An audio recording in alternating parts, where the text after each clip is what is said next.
Monty's Bill Thorpe. It's Friday. The stores are about to get real crazy. Just saying, bring a bouncer or something with you. Lots of text messages coming in on last hour's discussion with Chris Murray about changes coming to the Catholic Church in America in light of Dolan's resignation being accepted, but then about the Catholic Church becoming more appealing to young men and what is that going to mean for women, all that stuff.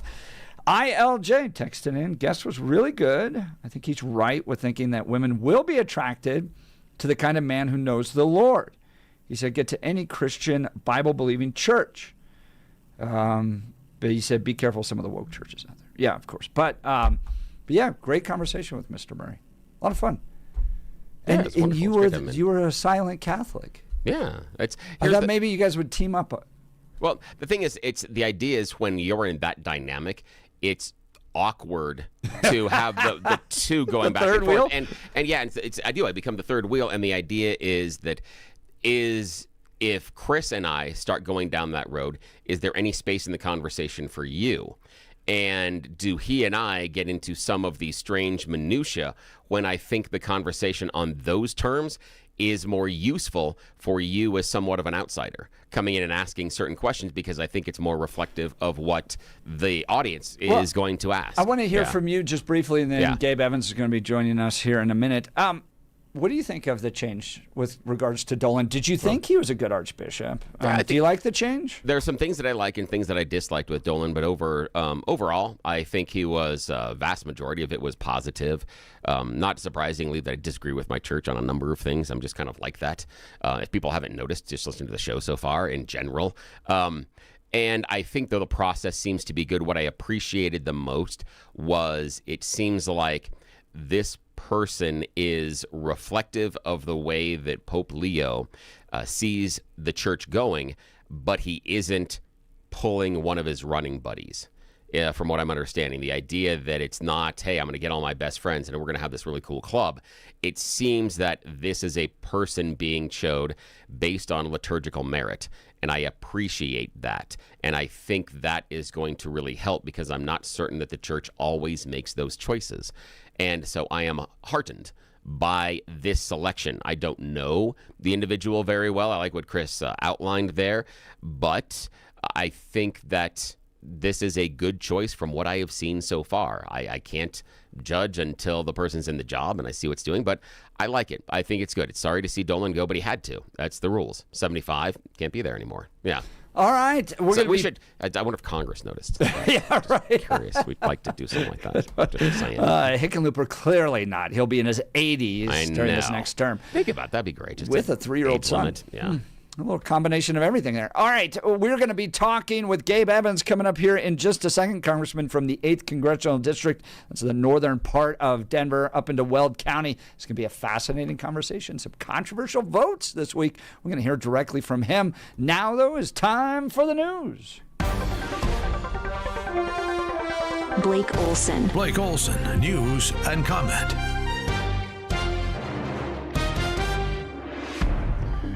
Hey, good morning. TGIF 45 with cloudy conditions in Denver, expecting a high of 64 today. News sponsored by Pastor Camp Heating and Air Conditioning at 303-777-1234 to learn more about special savings opportunities on Lennox equipment. Our top story, Excel President Robert Kenney says tens of thousands of customers will be impacted by power shutoffs today, predicting even more powerful wind gusts. 75 to 90 miles per hour. The relative humidity is even lower, and so we're expecting that we're going to need to execute another public safety power shutoff. The shutoffs were scheduled to start 3 hours ago, and we're thinking that it's impacting nearly 70,000 customers. I am a lineman for the county. The company said some people may power for 3 days. High winds caused 160,000 customers to lose power Wednesday due to unplanned outages from downed lines. Officials say the Brown University shooting and the killing of an MIT professor were committed by Claudio Neves Valente, who was found dead of a self-inflicted gunshot wound Thursday in a New Hampshire storage unit. Authorities had probable cause to charge the Portuguese national with the murders of the two students at Brown and the MIT professor. The nation's green card lottery is being suspended by 47 after it was used by Valente. He entered the country in 2017 through the Diversity Lottery Immigrant Visa Program. Homeland Security Secretary Kristi Noem said the program has been paused. And two Tren de Aragua members have been indicted on multiple charges here in Colorado. The U.S. Attorney's Office announced the indictment of the gang members on Thursday. Only one is in custody at this time. 47 is set to make an announcement regarding drug prices today. Caroline Levitt said he'll be announcing more incredible deals that will lower prices of drugs and pharmaceuticals. The deadline for the administration to release the Jeffrey Epstein files is midnight. The deadline was set under the Epstein Files Transparency Act, passed by Congress last month to make the records public. Some parts of the files may still be redacted. The decision to rename the John F. Kennedy Center for Performing Arts the Trump Kennedy Center is drawing backlash. The center saying the vote was unanimous, but several members of Congress who are on the board but don't typically vote say they were shut out, including Democratic Representative Joyce Beatty. Beatty says she called into the meeting, but her microphone was muted and she couldn't register her opposition. Members of the Kennedy family are also blasting the move. White House Press Secretary Levitt says that the board decided to rename the center because of the unbelievable work that DJT has done over the last year in saving the building. He cleaned it up. It was actually becoming a dump. Over time, I said that. He didn't say that, believe it or not.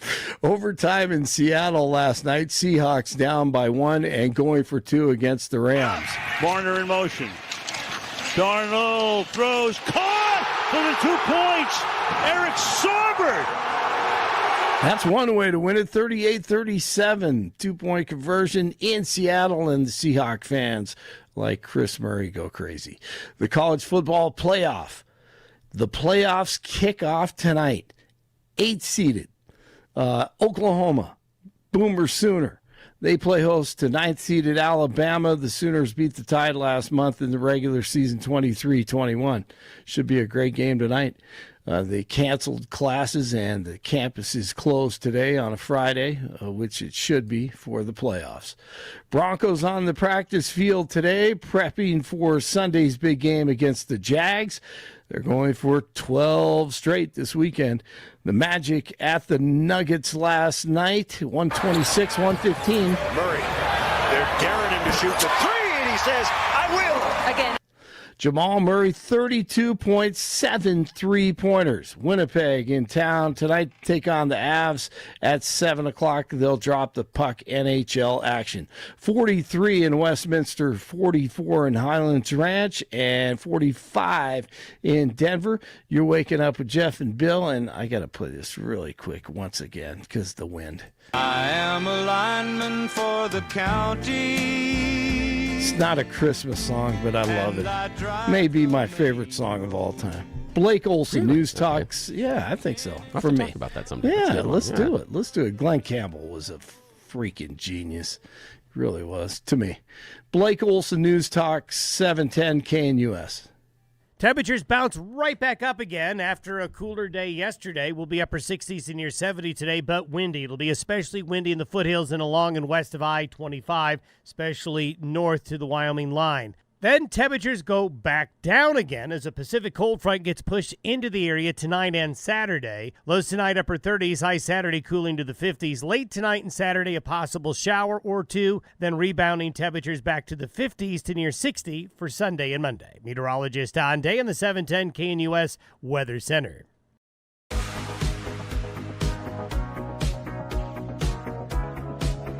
Ooh. Bing Crosby records this for the movie Holiday Inn. Early 40s, I think, is when it's released.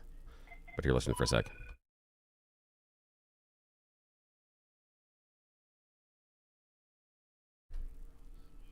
In the movie, he's in California, and he's dreaming of having a white Christmas. Yeah. That's the setup inside the movie. Went to #1 that year and was the #1 song in the holiday season for almost a decade or so afterwards. Huh. The thing that's the coolest is it wins the Academy Award for Best Original Song at the Oscars in 42, 43, 44, somewhere in there, whenever it's released, early 40s. It is Irving Berlin who presents the award. He wrote the song. It's one of the few times where the Oscar presenter gives the award to himself, and he literally says on stage, I've kind of known about this for a little bit. I guess he saw. Yeah, I just think that's cool.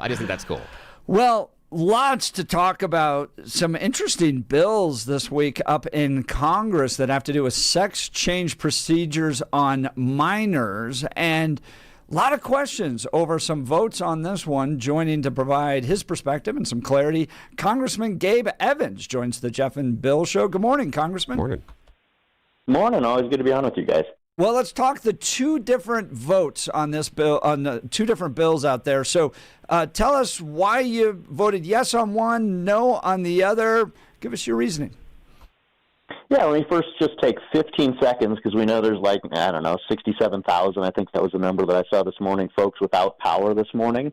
And so if you're without power in the Front Range, you're listening to this right now on your battery-powered emergency radio or something like that, and you need help, reach out to me, reach out to my office. GabeEvans.house.gov is the website where you can find all of the different contact information, because we want to hear about that. I'm on the committee that has oversight over grid security and stability, and so if you're experiencing these blackouts, we want to hear from you. Toward your question, like you said, two bills. I know this is going to shock you. Sometimes bills get written for grandstanding purposes, and they have no path to actually becoming law. That was the first bill that came up 2 days ago now. That bill said that a doctor who performs a sex change operation on a minor is guilty of a federal felony, and cops have to go into the doctor's office or the hospital, arrest that doctor, and go put him in jail for 10 years. I was a cop. I have thoughts on that I'm sure we'll get into. The second bill said, let's just preemptively not pay for sex change for minors through insurance, and doctors aren't going to go perform an expensive procedure if they're not going to get paid for it.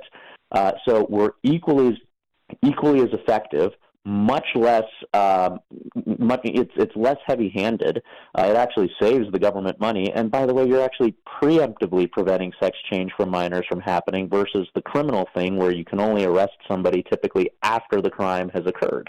So I was a no on arresting doctors and putting cops in the bad situation of having to go arrest doctors, because that bill, in addition to being just, to me, bad policy, it's got no chance of becoming law. It's dead on arrival in the Senate.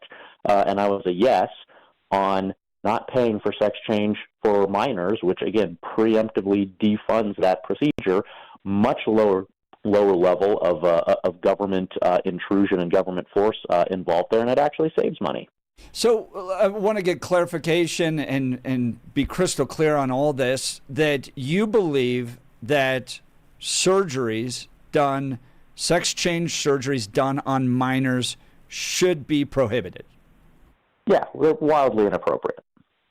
But proponents of the Marjorie Taylor Greene bill would say that if doctors are doing that, they're obviously harming children, they should be prosecuted. What's wrong with that? Again, we just talked about it. If you have a lower use of force, this is basic cop 101. The goal is to get compliance with the law. I was law enforcement, so I had to go out and enforce laws. When you're enforcing laws, as a good friend of mine from Colorado Springs says, laws are ultimately enforced by people with guns. And so if you're going to make a law, then that means somebody has to enforce the law. We want to be able to get compliance with minimal force, minimal government involvement. That's like the core hallmark of being a small government conservative. And so if we have two bills that accomplish the same thing, which is preventing sex changes on minors, we want to use the one that requires minimal force, minimal government intrusion, minimal outlay of taxpayer money. Defunding the procedures preemptively meets all of those criteria for me. The one that says cops have to go arrest doctors is very heavy-handed. It's after the fact, so you didn't actually protect the kid.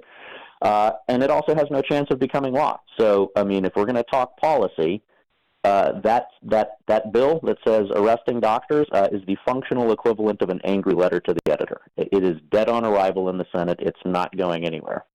Now, you were one of 4 Republicans that voted against it. I just want to explore this a little bit more. The belief, though, that if these doctors are out there actually performing these procedures, should there be some mechanism to hold them accountable? I mean, I understand we're going to take away the funding so that those types of surgeries don't take place, but we all know that there's going to be doctors that are going to find other avenues of funding for that. What should the responsibility be to hold those types of doctors accountable? Should there be an effort to possibly prosecute them, in your mind?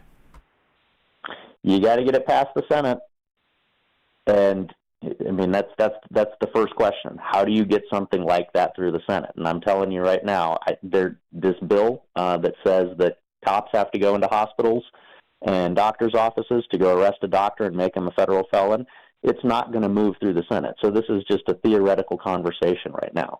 If you actually want to make change and you actually want to protect kids, then you have to have things that have a chance of passing, that have a chance of becoming law. And that's what the second bill did. This second bill says we're not going to pay for these things. And when doctors aren't getting paid to go perform these, as you said, yeah, they may find some other sort of funding mechanism out there, but now you have a whole other slew of questions that are implicated in there. What is that funding source? Who's paying for this? Are there other mechanisms? There's a lot of federal law out there that governs the medical profession, and so if there are other unethical or shady things happening around those other funding sources, then you can go and look and find different enforcement mechanisms for that. You know, the classic example in this space is Al Capone got taken down not for any of the big things that he did. He got taken down for not paying his taxes. So you use all of the tools at your disposal while recognizing that certain tools, like putting doctors in jail for 10 years, are never going to become law. That's Gabe Evans, congressman from the 8th Congressional District. That's the northern parts of Denver, all the way up into Weld County. Let's talk about the Democrat opposition to any of these. Clearly, during the last election, surveys showed that the most impactful ad was about Kamala Harris's commitment to sex change operations for illegal immigrants.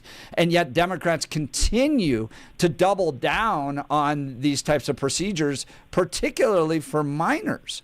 And not wanting to put any type of prohibition on this. What are you hearing from Democrats in Washington, D.C., and why are they so committed to the idea of providing sex change operations for minors? This just speaks to the broader concept that Democrats have completely broken and mismanaged the healthcare system at large, whether it's giving taxpayer dollars to illegal immigrants, whether it's using taxpayer money to pay for sex changes for minors. Democrats have broken healthcare in general, and this is just one small microcosm of how Democrats have broken healthcare. And they have zero intention of changing their ways until they continue to lose at the ballot box, because that's the only way that the American people can communicate to them in a way that they understand that this is wrong, and the American people are sick and tired of that. And so those are the things that, again, Republicans are fighting for in Washington, D.C., that I've voted for numerous times. The NDAA. So that's the National Defense Authorization Act. We have no military without the NDAA. The NDAA had language in it this year that said no boys and girls sports at military academies. We've passed multiple other pieces of policy that are focused on making sure that health care goes to things that are actually important to Americans, and making sure that it doesn't go to all the things that the Democrats want to do, like sex changes for minors, for illegal immigrants, with your taxpayer money. We got lots of text messages on either side of your vote on this one. I want to give you a chance to respond. Goldbrick texting in saying, "Thank heavens Gabe Evans not just posturing up there like everybody else is, wasting everybody's time. Others saying, Brian from Littleton going, why not just vote yes on both bills and let the judiciary sort it out? What's your response to Brian from Littleton? Yeah, two thoughts there. First, you got three separate co-equal branches of government. So if I just vote yes and let the judiciary sort it out, then I'm ceding congressional authority. This is the branch that's elected by the people, the closest to the people. I'm ceding that authority to the judiciary, which right now we happen to have a Supreme Court that's a little bit more favorable. But we don't know that that's always going to be the case. So that's the first thing is I'm there as a separate co-equal member of a constitutionally established branch of government. And so I have to make the best vote that I can based on the information that's in front of me and not flick the booger to someone else, as we used to say in the Army. And then the second thing is exactly in those lines. The thing that I have found drives people crazy about Washington, D.C. is when somebody says, oh, this is, a member of Congress thinks to themselves, this is a bad bill. But you know what? For political expediency, I'm going to vote for it, even though I think it's a bad bill, or the opposite. This is a good bill, but because of political expediency, I'm going to vote against it. That's not why I went to Congress. It's that sort of political gamesmanship that make people lose faith in their elected representatives. And so when I look at a piece of legislation, when I compare and contrast that to my 10 years of being a police officer in this case, and I say, this is just bad law.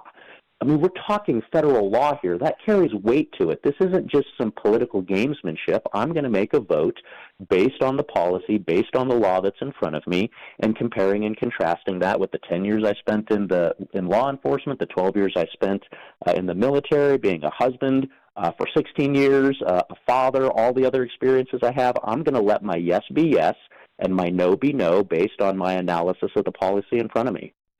That's Gabe Evans, Congressman CD8, joining Jeff and Bill live. I get a question about the theory. I understand why we wouldn't want to have some minors have gender transition surgery, but if it's the surgery itself that can be so dangerous, why aren't we preventing it for all children under the age of 18? Why are there exceptions for some kids, but we're not okay with the other kids having it? What do you mean exceptions for some kids? Yeah, what I'm saying is that between top and bottom surgery for gender transitions, the bottom surgery for people under the age of 18 is a fraction of a percent and happens almost never for anybody under the age of 12. Most of the transition surgeries we're talking about are gender affirming care, and gender affirming care being a broad umbrella normally happens everything above the waist. But the vast majority of breast reductions and breast surgery at that age group happens on males that are not trans. And what I'm looking at is these are the same type of procedures that we say is not okay for trans kids, but we're okay with that type of elective surgery and having insurance cover it for kids that, say they're the same biological sex as they are when they were born. And it just seems like a differentiation that we've decided, well, this group can't have it, but the other group can. If it's bad, why isn't it bad for everybody? So are you asking about the difference between different types of insurances covering it? No, I'm just saying in general that if we don't think that insurance should cover any of the surgeries that are done to alter the kid's body under the age of 18, then why are we going to continue to make it okay for some of that surgery to be paid for? You would say, Bill, like a breast augmentation, like if a boy has too big of a breast or something, they can go in. But that happens? I'm just not aware of that really happening. The majority of the breast surgeries on people under the age of 18 are on men. It's the majority of it. So it's not trans kids getting boobs or anything else. The vast majority of it is on boys getting breast reduction. The second largest cohort is women getting a breast enhancement or a reduction. And the small fraction that is left over is those people that are trans. Which, again, if it is breast augmentation at that time, we know that can be removed later on. I do believe that down below the equator is a much different medical issue. But above, the weird part is the majority of people who are doing it are boys that say they're boys. Okay. But we're gonna pay for it. Congressman Evans, you want to respond? Yeah, so this is something that I would run into every day as a police officer when you're investigating a case. The slightest detail that changes can alter the legal trajectory of a case, even though they're very, very similar. And the exact same thing can happen in the medical space. The cop example that I'd always get is it illegal for me to punch someone? Well, yes, most of the time, but sometimes no. And the slightest detail can change whether I was punching somebody out of an act of illegal aggression, or was I punching somebody because I had probable cause to believe that I was preventing a child abduction from happening. And the slightest detail can change that. You have the exact same thing that happens in the medical space. And so that's why something that says go arrest doctors and put them in jail as felons for 10 years, that's sweeping in entirely too broad of a brush, because this is now going to have negative impacts, not just on the cops that have to go do this, but this is now going to have negative impacts on the medical community at a time when Americans are concerned about rising healthcare costs because of the previously mentioned Democrat mismanagement of the healthcare system. And so this is why we have to have thoughtful laws in this space that actually they have the appropriate amount of guidance to be able to give good guidance to doctors and to the insurance companies to make good decisions, but there's still enough room in there for medical judgment to be able to be inserted as to whether or not this is a necessary procedure, an optional procedure, whether it's connected to something else. I mean, the human body is the most complex structure in the known universe. And so being able to go do those, to treat the human body, you have to have room left in there for the judgment of a medical professional who's spent, decades at times in school and in practice. I appreciate that, Congressman Evans, but none of it necessarily directly addresses the question that I have. And I understand the idea that there are these circumstances that change what we do both in law enforcement but also in the medical field. And that's exactly what I'm talking about, is the thing that changed seems to be whether or not that person identifies as trans or not. That's why we will approve the surgery. And so what I'm getting to is just the idea, the core of, if surgery equal bad, then why then do we cut the line based on if they identify, as we can say, and I do disagree with this pronoun, but the idea of a cisgender versus a transgender. But yeah, that's I the think idea. Motivation is the issue. But Congressman Evans, the motivation would be to reaffirm their gender identity, especially again in the boys that are trying to get their larger chest reduced. That would again be gender affirming.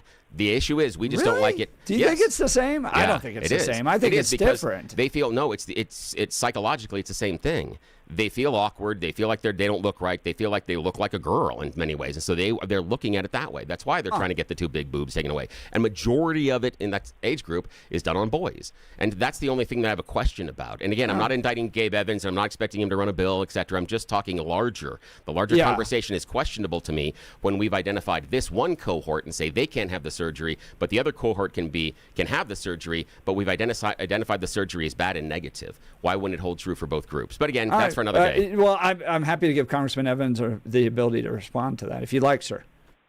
Yeah. No, two thoughts there. First, I think the American people are smart enough to understand the difference between boys and girls. And so I think typically when the left uses the term gender-affirming surgery, they're typically referring in terms of opposites, a boy turning into a girl, girl turning into a boy, vice versa. So I think there's an important distinction to be drawn there. Is the first thing. And then second, I might have misunderstood your question, but it sounded like the premise that you said was if surgeries are bad, why just not ban them all? And again, I think that's one of those overly broad brushstrokes there, where we know sometimes surgical intervention is necessary to help human beings out. Like that's why we have surgeons and doctors, and they get paid a lot of money, and people are very thankful when a surgeon saves their life for doing something that's medically necessary.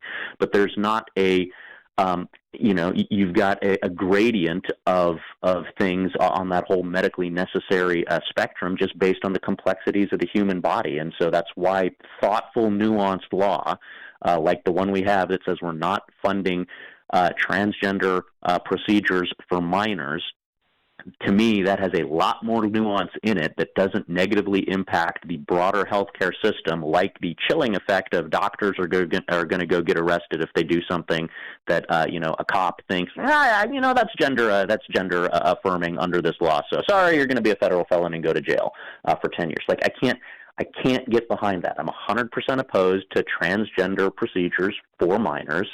But there's a right way to go about that and a wrong way to go about doing that. That's Congressman Gabe Evans. Congressman, I know we're right up against the time you've been able to give us, so I want to give you the opportunity to talk about your race coming up, Congressional District 8, one of the closest districts in the entire country. Democrats totally locked and loaded and ready to go hard in this election against you. Talk to folks about the importance of your district and what's at stake here. We have a one-vote majority in the U.S. House of Representatives again from January to probably April of this year. And this seat was the only seat in the country that we flipped in a blue state. All of the other Republican pickups around the country happened in red states that President Trump won. So the reason we can even have this conversation right now is because the House and the Senate, again, you got to have 60 votes to pass something through the Senate. Republicans only have 53 votes. But we have that one vote majority in the House. We have a majority, but not a supermajority in the Senate and the president's in the White House. The reason any of this stuff is happening right now to stop paying for illegal immigrants, taxpayer-funded transgender surgeries on minors, the reason any of this is even happening is because we have the U.S. House.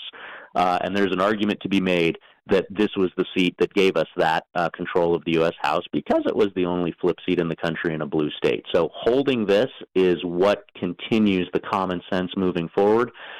Democrats know it. They're coming for me with everything they've got. We're fighting back as hard as we can.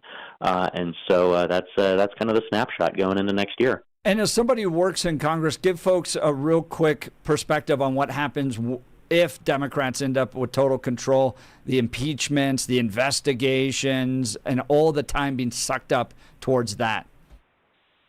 So if they flip just the House, remember, as we talked about earlier, that the House is one of the two bodies in Congress, is a separate co-equal branch of government that, among many other things, is vested with subpoena authority. So they can subpoena any member of the Trump administration that they want, drag them into the House, grill them, cross-examine them, question them.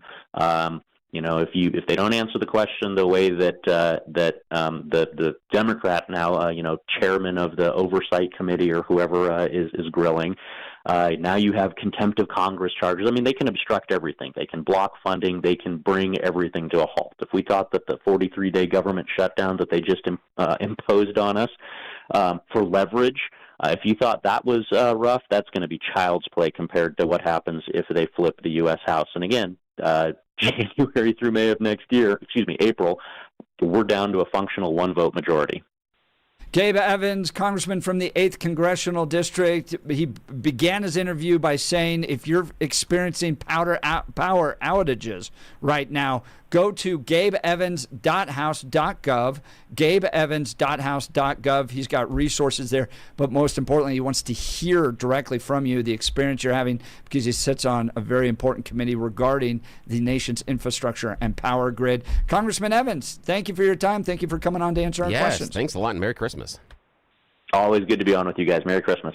All right, that's gabeevans.house.gov. What did you think of his answers to those questions? He wants to be nuanced. He wants to be a statesman. He wants to explore this issue from his perspective thoughtfully.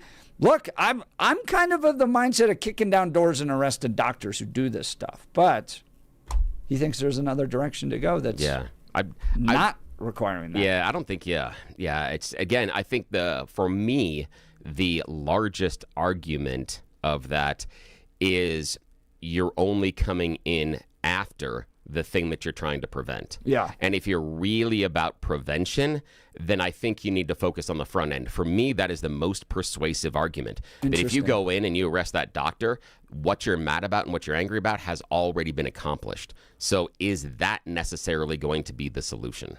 What do you think? Thoughtful response, or is he missing an opportunity here? Want to hear directly from you. Phone lines open.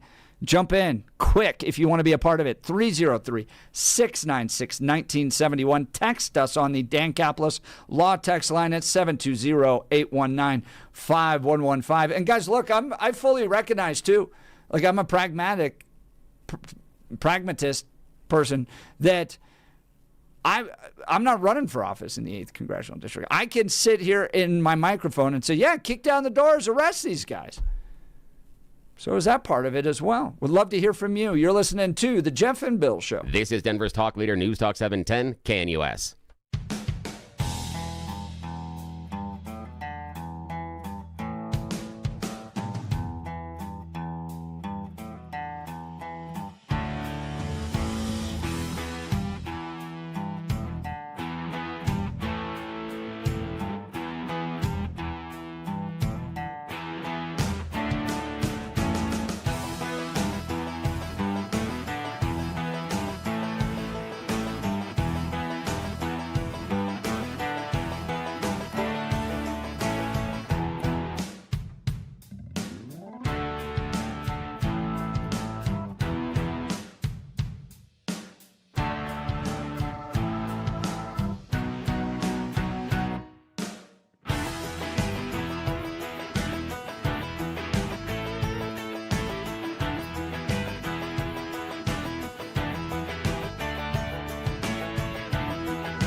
All right.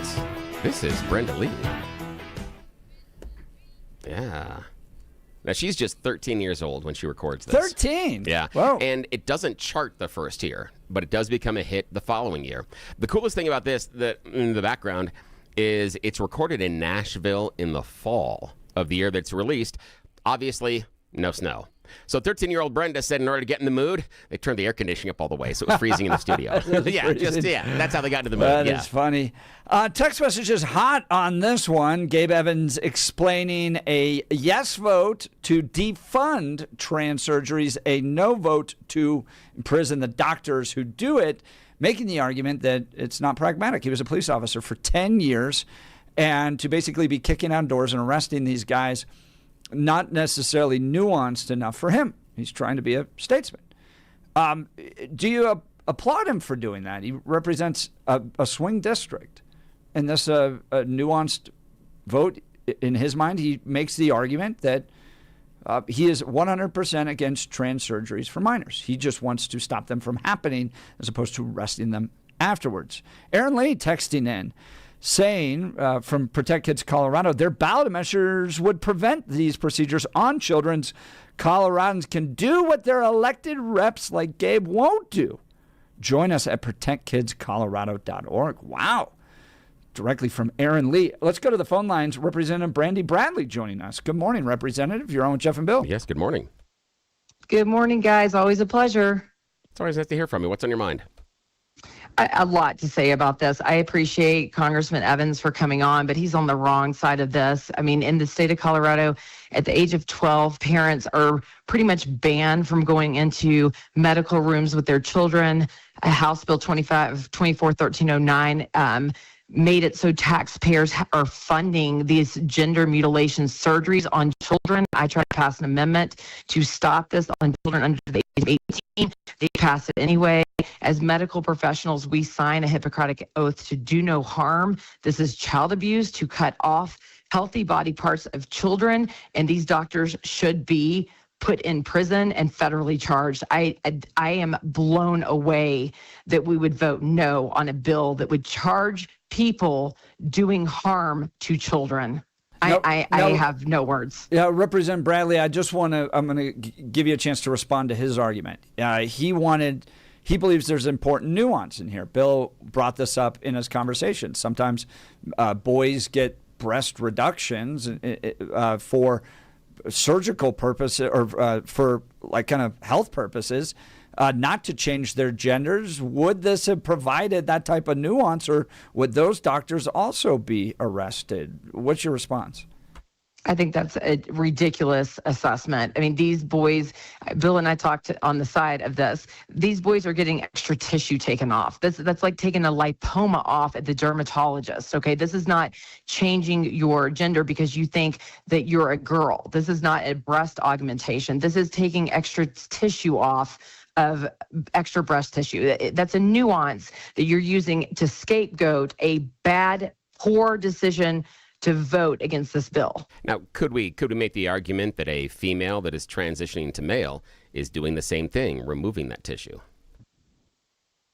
No, because you're removing tissue because you think that you're the opposite sex, which is a totally different argument, which we don't even really have time to discuss. I mean, we're not talking about a male who thinks that they're a female.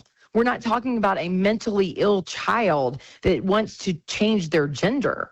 We're talking about someone that wants to remove extra tissue, like a lipoma, like an extra growth. Yeah, it's two separate issues. I understand that, and I respect that. And here's why I draw that line of distinction. Why I put them back together again is because I understand what you're saying about them being different with men and women. However, in both cases, it's about appearance. In both cases, it's about making them feel more confident about who they are. In both cases, it's about affirming their gender. If we're taking off that tissue for the boys to affirm their gender and who they are, we're doing the same to women as well. And the same thing is said about augmentation processes for both females and boys that are transitioning into girls and at the adult as well. all of that argument about them and who they are is made. And the gender affirming surgery that's done on the boys that say they're boys is done for the same reason, to make them feel better about themselves and some other reasons as well. But that's really, it's the same thing.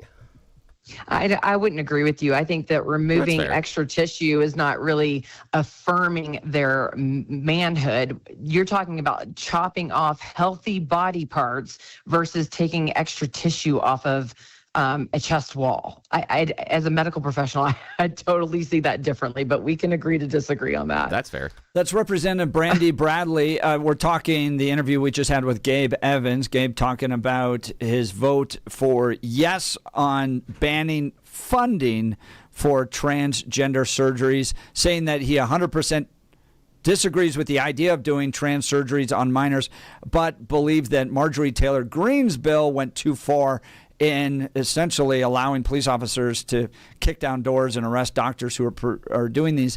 Gabe Evans is facing a primary from a man named Adam Dorito. Representative Bradley, would you support a primary challenge to Gabe Evans?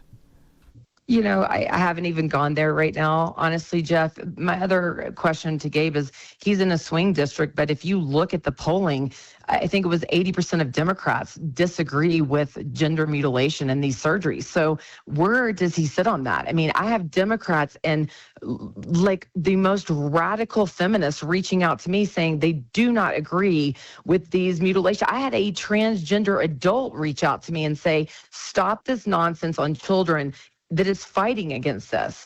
I mean, has he talked to detransitioners? And Bill, you had made the point, well, I agree with prevention. Well, when you have a child that is mutilated like this, you start fighting against these doctors, and that is the prevention, right? If my child was harmed by doctors that say do no harm, I would be hell-bent on fighting for other children not to have this happen. And so that is prevention. Arresting these doctors will prevent other children from being harmed. That's Representative Brandy Bradley joining the conversation. Representative, thank you very much for your time, and have a very Merry Christmas. Merry we wish Christmas. the best Thanks. to your family.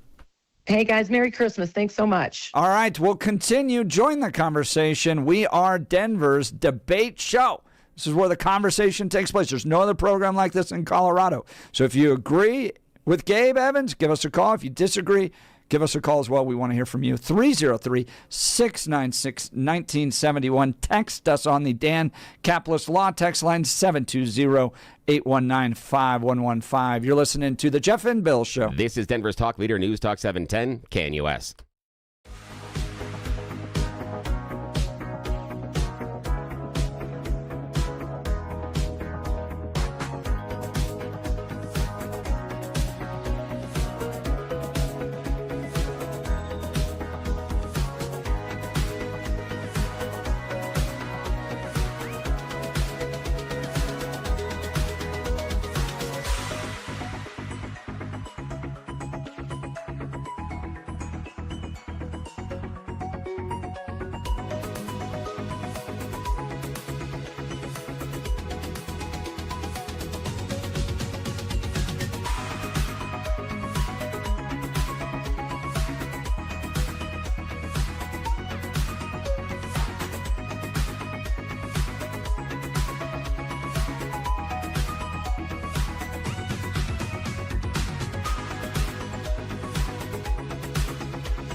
Or it's like announcing the song. Jose Feliciano. Are you allowed to play this in America when Trump's president? I hope so, because I've been playing the crap out of it on the Christmas formats Of course I've been doing. you would. The thing rotates. It's not. I didn't program it, but the thing rotates about every.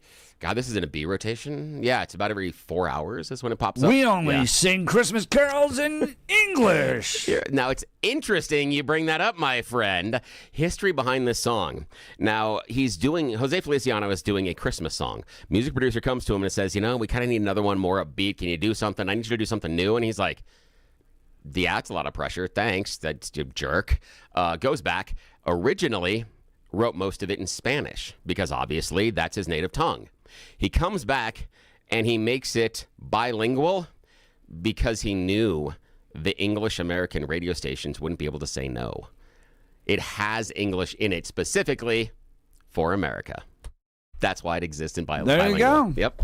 All right, so you're an independent, Mr. Thorpe. Yes, no problem to most. You're going to make up a bulk of the voters that are going to be in Gabe Evans' district. That should scare a lot of people. Did Gabe's interview regarding his 2 votes, he had 2 votes this week, both on transgender surgeries. He said 100%, unequivocally, he is opposed to trans surgeries on minors. He voted yes to defund it. He voted no to having cops kick in doors and arrest the docs, making the argument that he didn't think it's just a good bill. He did not think it was good legislation, that this was quintessential American congressional posturing. It's not going to pass the Senate, so he wants to actually get upstream and try to address the surgeries there. You as an independent voter, did that type of reasoning appeal to you as him being a thoughtful lawmaker? What was your thoughts? It does. And it does because he's focused on the before, not the after. The other part is the idea of how many of these surgeries that we would arrest the doctors for were signed off on by the parents. And that's an interesting thing because then you have the state saying that the doctor involved and the parent involved both said this is okay, and yet the state comes in and tells you no, it's not. I find that very interesting, especially if we're talking about the idea of freedom and liberty, that where else then could we apply that type of a test? Well, it's child abuse. But I mean, even if the parents are involved, I don't care. It's child abuse. They should kick down the doors, arrest these doctors. If they're abusing children, we would do it.